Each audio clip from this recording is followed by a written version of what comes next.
নমস্কার শ্রোতারা, আপনাদের জানাই আজকে নববর্ষের অনেক অনেক শুভেচ্ছা এবং শুভকামনা।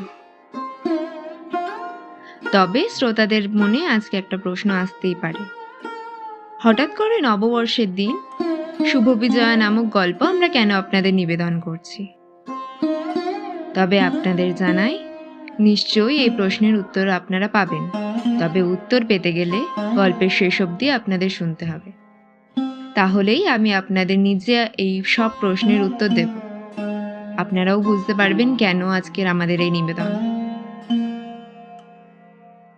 আজকে আমাদের গল্পের কলমে প্রিয়াঙ্কা মল্লিক, গল্প পাঠে প্রিয়াঙ্কা মল্লিক, আলাপের চরিত্রে আয়ুষ সাধুকা, পর্ণার চরিত্রে রোশনি পাল, শুভর চরিত্রে ঋদ্ধি হালদার, প্রিয়ার নেশার চরিত্রে প্রিয়াঙ্কা মল্লিক এবং অয়নের চরিত্রে প্রীতিশ সাহা। তবে শোনা যাক আজকের গল্প।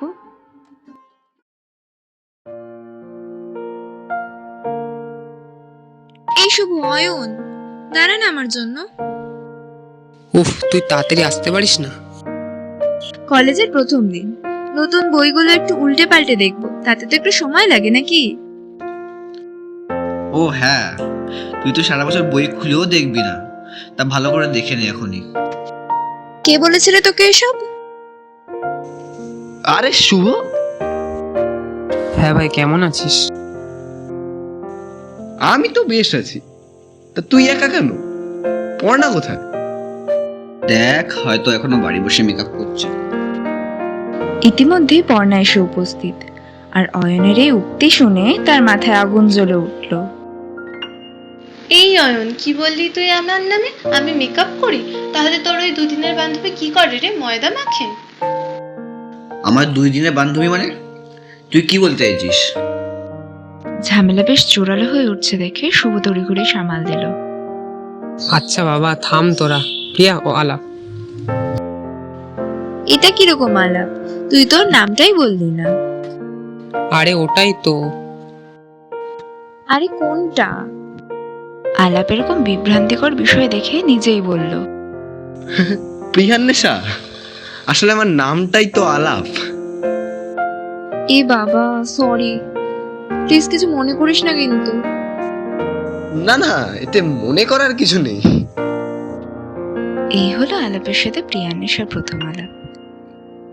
এরপর যদিও আলাপের সাথে প্রতিদিন নতুন নতুন ভাবে আলাপ হয়েছে প্রিয়ার নেশার, আর এর মধ্যেই হয়েছে ভালো লাগা আর তার থেকে ভালোবাসা। তবে সেই আবেগগুলো খুব যত্ন করে লুকিয়ে রেখেছিল প্রিয়ার নেশা মনের গুপ্ত কুঠিরে। একটা প্র্যাকটিক্যাল জমা দেওয়া বাকি ছিল বলে অগত্যা পঞ্চমের দিনেও কলেজে আসতে হলো প্রিয়ার নেশাকে, আর নেহাতি আলাপের কপালটাও খারাপ থাকায় ওকেও কলেজে আসতে হয়েছিল। ফলত দুজন খারাপ কপালের মানুষ পাশাপাশি বসে গল্প করছিল। এরই মধ্যে আলাপ জিজ্ঞেস করে বসলো, কিরে, তা প্রেম টেম করছিস নাকি? না রে, প্রেম করি না, তবে একজনকে মনে মনে খুব ভালোবাসি। কাকে রে? নাম কি সেই সৌভাগ্যবানের? নাম জেনে কি করবি? প্রথমত সে হয়তো আমায় ভালোবাসে না, আর দ্বিতীয়ত সেই কথাটা জানলে হয়তো আমার সাথে আর কোনোদিনও কথাই বলবে না, আর সেটা হোক তা আমি কোনোদিনই চাই না। আরে বলি না নামটা, আর তোকে না করবে এটা কার সাধ্য আছে? যদি বলি সেই নামটা আলাপ। তুই মজা করিস না তো। তোর যদি এতই বলতে প্রবলেম থাকে তাহলে বলতে হবে না। আলাপ দেখ, তোর কাছে বিষয়টা মজা বলে মনে হতে পারে, তবে আমি কিন্তু ভীষণই সিরিয়াস। বাকিটা তোর ইচ্ছা। দেখ, আমরা তো শুধুমাত্র বন্ধু, আমাদের মাঝখানে এগুলো কেন আসছে? আবেগ জড়ানো স্বরে প্রিয়ার নেশা বলল, আমি জানতাম এমনই কিছু হবে। কেন জোর করলি আমায় এসব বলতে? আমি তো তোকে কিছু বলতে চাইনি। প্রিয়া নেশা আর নিজেকে সামলাতে পারল না, এক ছুট্টে বেরিয়ে গেল কলেজ ক্যাম্পাস থেকে। বেরোনোর সময় শুধু কানে এলো একটা পিছু ডাক, প্রিয়া দাঁড়া, প্রিয়া আমাকে ভুল বুঝিস না। আলাপ ভাবলো প্রিয়ার বুঝি একটু অভিমান হয়েছে, 2-1 দিন পর এমনি অভিমান পড়ে যাবে, তখন আর এসব কথা প্রিয়ার মনেই থাকবে না।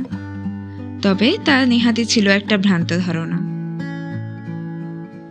ষষ্ঠী কেটে গেল, সপ্তমীও কেটে গেল প্রিয়ানেশার একটা ফোনের আশায়, কিন্তু সেই ফোনটা আর এলো না। তারপর অষ্টমীর অঞ্জলিতে শুভদের সাথে দেখা হলো। প্রিয়ানেশার ব্যাপারে তেমন কিছু জানতে পারল না আলাপ, বরং এরূপ চিন্তিত অবস্থায় আলাপকে দেখে শুভরা একটু ঠাট্টা তামাশা করে নিল। তাতে যদিও এক মুহূর্তের জন্য আলাপ যোগদান না করে মণ্ডপ থেকে বেরিয়ে গেল। তারপর আলাপ বেশ কয়েকবার প্রিয়ানেশাকে ফোন করেছে, এমনকি ওর বাড়ির সামনেও কয়েকবার ঘোরাঘুরি করেছে, কিন্তু কোনো মতেই প্রিয়ানেশার সাথে যোগাযোগ করা সম্ভব হয়নি। আজ দশমী, মায়ের বিসর্জনের দিন। এমনিতে এই দিনটায় বাঙালির মনে ছেয়ে থাকে বিষণ্ণতার মেঘ, তার উপর আলাপের মন প্রিয়ানেশাকে নিয়ে আরো বেশি ভারাক্রান্ত।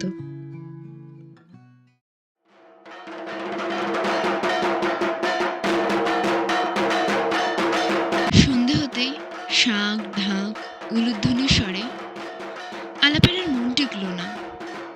সে গঙ্গার পাড়ে গিয়ে দাঁড়ালো। শেষবারের মতো মা দুর্গার সিঁদুর মাখা সুন্দর বানা মুখটা দেখতে। প্রতিমা বিসর্জন দেখতে দেখতে এক অদ্ভুত আচ্ছন্নতায় হারিয়ে যাচ্ছিল আলাপ। হঠাৎ তার কাঁধে নেমে এলো একটা শীতল স্পর্শ, আর তার পর মুহূর্তে পেছন ফিরতে আলাপ অবাক হয়ে গেল। আলাপ, প্রিয়া, তুই কোথায় ছিলি এতদিন? একবার যোগাযোগ করতে ইচ্ছা করলো না? আর এ কি অবস্থা করেছিস নিজের? চুল এলোমেলো, কপালের কাজটা কাটা, জামার কোনটা ছেঁড়া, পুজোর সময় এ কি অবস্থা করেছিস নিজের? পাগল টাগল হয়ে গেলি নাকি? হ্যাঁ হ্যাঁ, যা বলার সব বলে নে, আর তো সুযোগ পাবি না রে। কেন সুযোগ পাবো না কেন? তুই কি আবার বেপাত্তা হওয়ার প্ল্যানে আছিস নাকি? আর থাকলে শুনে নে, আমি কিন্তু তোকে এবার কোথাও যেতে দেবো না। যেতে তো আমায় হবেই, এমনিও আমার কাছে আর বেশি সময় নেই, তাই যা বলার তাড়াতাড়ি বল। সেদিন আমায় পিছু ডেকেছিলি কেন?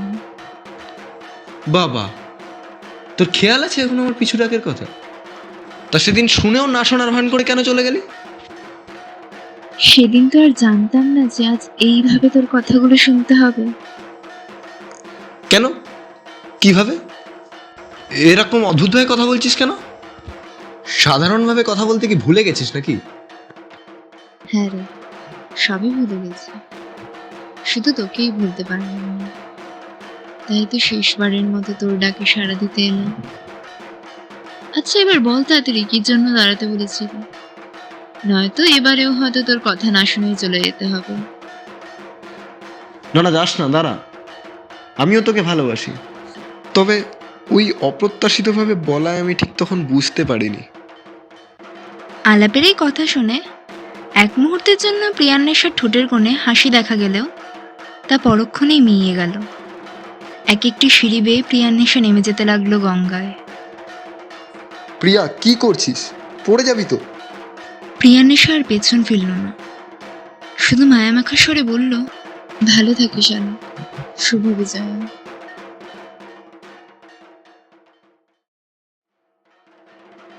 এই আলাপ, কিছু শুনেছিস তো?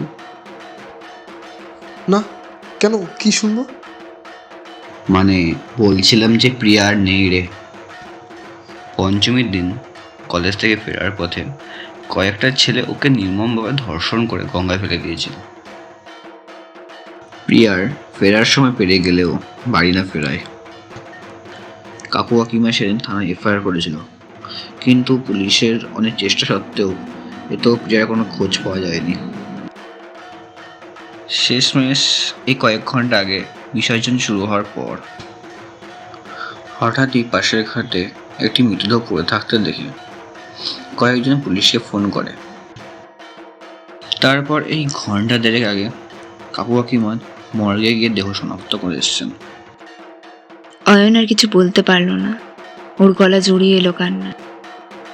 পুজোয় একদিনও প্রিয়ার সাথে দেখা হলো না বলেই শুভকে নিয়ে প্রিয়ার বাড়ি গেলাম সিঁদুর খেলতে। তখনই ওর প্রতিবেশীদের কাছ থেকে খবরটা পেলাম। একটু পরেই ওকে শ্মশানে নিয়ে যাওয়া হবে, তাই তোকে ডাকতে এলাম। চল আলাপ, একবার শেষবারের মতো প্রিয়াকে দেখে আসি। না রে, আমি শেষ দেখা করে নিয়েছি, আমি যাবো না, তোরা যা। তুই সত্যিই যাবি না? আলাপ আবার সিঁড়ির ধাপটায় বসে পড়ল। ওর মনে পড়ে যেতে লাগলো কিছুক্ষণ আগে দেখা প্রিয়ার নেশাকে, অথবা শেষবারের মতো দেখা প্রিয়ার নেশাকে। ওর ছিন্ন বস্ত্র, ভিজে চুল, মলিন মুখ, ঠোঁটের কোণে আঘাতের চিহ্ন, আর সর্বদা নিজের প্রিয়কে অন্বেষণ করা চোখ দুটো। হাজারো প্রশ্ন আলাপের মাথাটাকে গ্রাস করে ফেলল। কেন কেন বিসর্জন হয়ে যেতে হয় মেয়েদের? কেন 5 দিন ধরে পুজো করার পরও আমরা কেন তাদেরকে সম্মান দিতে পারি না? কেন?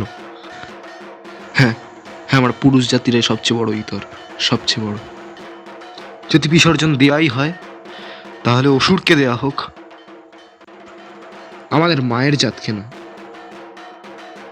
কতক্ষণ যে ঘাটের ধারে বসে আলাপ এসব কথা ভাবছিল তা সে নিজেও খেয়াল করেনি। কিন্তু শেষে যখন তার সম্বিত ফিরল, তখন বিসর্জনের শেষ হয়েছে। সব মাতৃমূর্তি জলে ভাসিয়ে দিয়েছে এই সমাজ, আর কিছুই হয়তো অবশিষ্ট নেই, অথবা হয়তো আছে।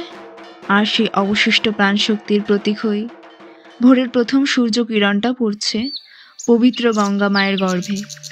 এই প্রাণশক্তিটাকে অস্ত্র করেই উঠে দাঁড়ালো আলাপ। অসুর নিধনের প্রতিজ্ঞা নিয়ে চোখ বুজে প্রিয়ার নেশার শেষ কথাটার উত্তর দিয়ে এগিয়ে গেল। শুভ বিজয়া।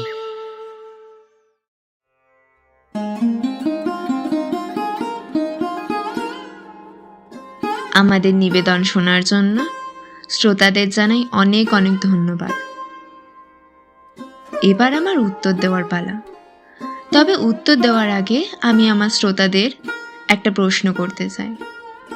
প্রশ্নটা হলো, সত্যিই কি আমাদের আজ পর্যন্ত কোনো বিজয় শুভ হয়ে উঠতে পেরেছে? আর যদি পেরেই থাকে, তাহলে কেন প্রতি মুহূর্তে, প্রতি ক্ষণে হাজারো হাজারো নারীকে এভাবে ধর্ষিত হতে হচ্ছে, নির্যাতিত হতে হচ্ছে পৃথিবীর বুকে? কেন আমরা তাদেরকে বাঁচাতে পারছি না? কেন আমরা তাদের পাশে গিয়ে দাঁড়াতে পারছি না? কেন আমাদের পুরুষ সমাজ নারীদের পাশে না দাঁড়িয়ে তাদের নিপীড়িত করছে? এই প্রশ্নগুলো করতেই, এই প্রশ্নগুলোর উত্তর খুঁজে পেতেই আজকের আমাদের নিবেদন। তাই যত তাড়াতাড়ি এই উত্তরগুলো আমরা খুঁজে পাবো, তত তাড়াতাড়ি আমরা প্রত্যেককে বলতে পারবো শুভ বিজয়া। ফলত আজকের আমাদের নিবেদনের মাধ্যমেই না হয় শুরু হোক নববর্ষের দিন থেকে শুভ বিজয়ার প্রতীক্ষা, যেন এই বছর বিজয়ার দিনে আমরা সবাইকে বলতে পারি শুভ বিজয়া।